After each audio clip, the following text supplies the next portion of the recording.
Hello, welcome to another episode of Tiny Nest. I'm Kiva.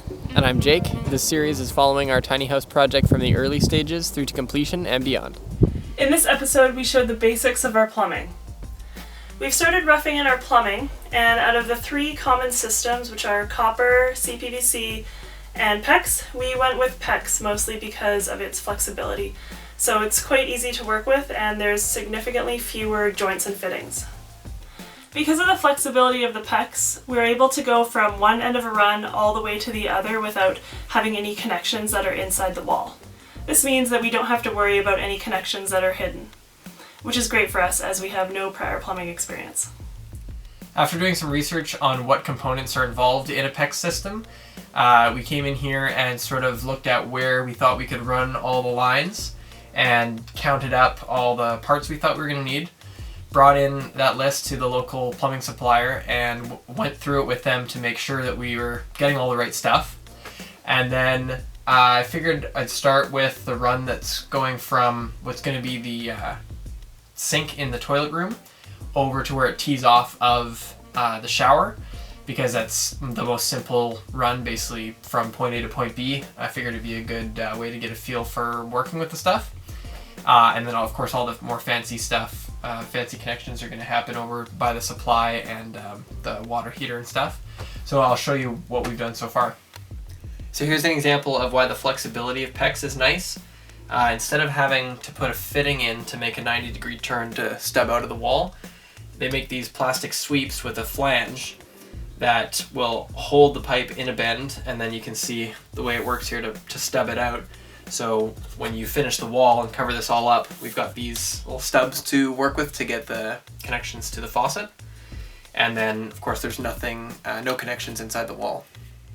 They also make plastic sweeps without the flange that are just meant to help you guide your runs, so you have a bit more control of where they're going rather than having some massive snaky thing going on.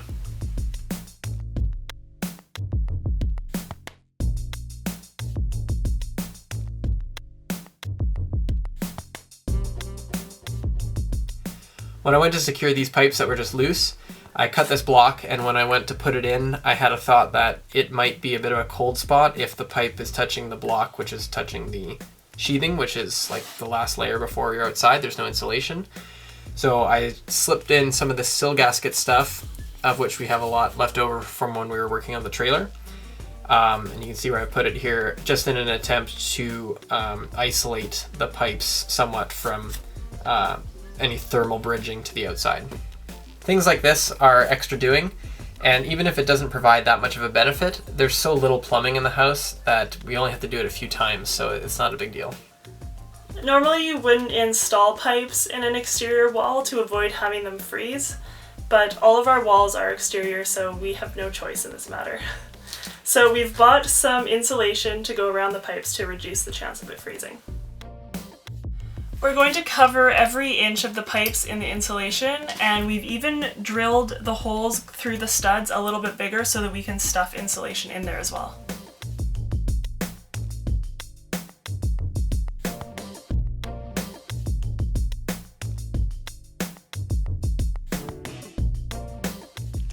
We even got a bit fancy and cut the foam so that it can fit snugly onto places like this where there's a clip, and also so that the foam could fit along the bend of the pipe. When we started looking at where to put the shower head, it occurred to us that a regular pressurized head this close to our heads may cause a bunch of spatter if it's like shooting right on the top of your head and spraying everywhere. So apparently there's also a rain style shower head, which has a larger surface area and the water just falls on you. Apparently it's harder to get shampoo out of your hair, so Kiva will be doing a review of how that works out. It won't be a problem for me, obviously, but we're gonna try that. We found one online that's 7 by 10 inches, and here's a little cardboard mock-up that we've been using to sort of hold it up and see how it seems like it's gonna work. So we're planning on centering it this way. We've got these pieces of wood just clamped on to represent the space that we're going to be in. So where we're going to stand, take into account the fender framing on the ground, center it this way, and then we're going to offset it a bit this way. The reasoning there being that if it was directly in the center, constantly pouring all over your head and you need to see something or whatever, you might be trying to get away from it. But if we offset it a bit, we figure that if you stand this way, you can be completely under it, and if you stand this way, you could be completely out of it. So hopefully that theory will work out once we're actually using it. And for now, we're going to err on the side of offsetting it more than less, because if we find it's too far offset, we could always cut a bit of pipe out and bring it in more closer to center. Whereas if we find that we want to offset it more, we'd have to take all the pipe pieces out and replace it with a longer piece. So it's much easier to cut it out. So that's how we're gonna proceed. I'm working on getting the shower piping in. So I've got the fitting here on a stub to sort of see where it's gonna go. And I've got the lines that I'm gonna tee off of. And what we're gonna do is actually just put in some ball valves to control it.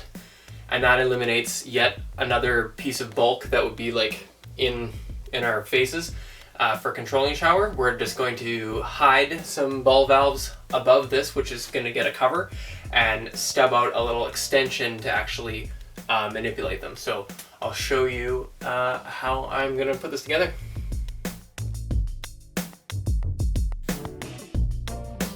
There will be some close-ups of crimping and assembly in the next episode.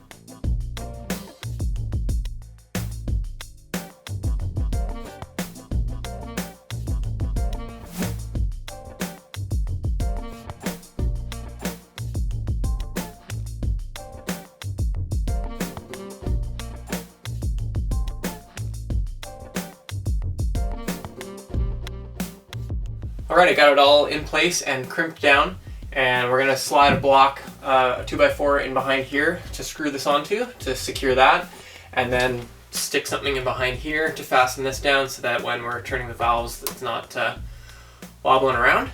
But that is that.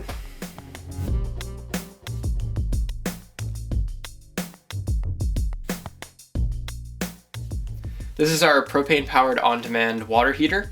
It's an Atwood brand RV unit, and we're going to have a dedicated video to it once it's fully installed and working. But for the purposes of showing how we're connecting it to the plumbing system, it has these little copper stub outs for the hot water output and cold water inlet, and then it comes with these little fittings that have a thread on one end and then a friction fit sort of shark bite style on the other end.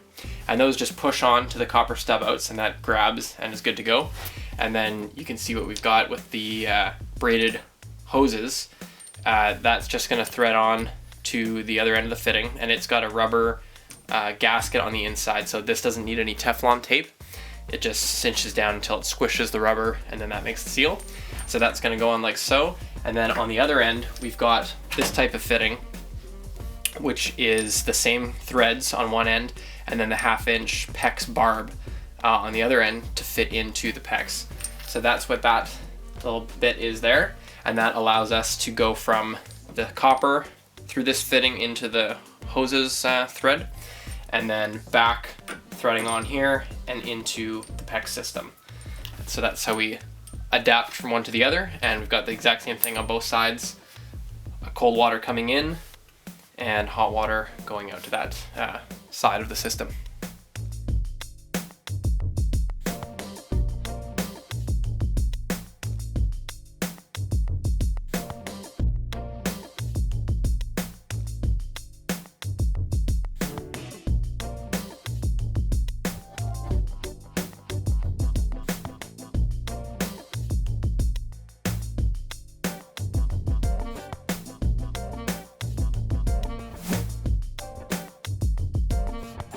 We'll go through how the water enters and distributes through the house in the next episode.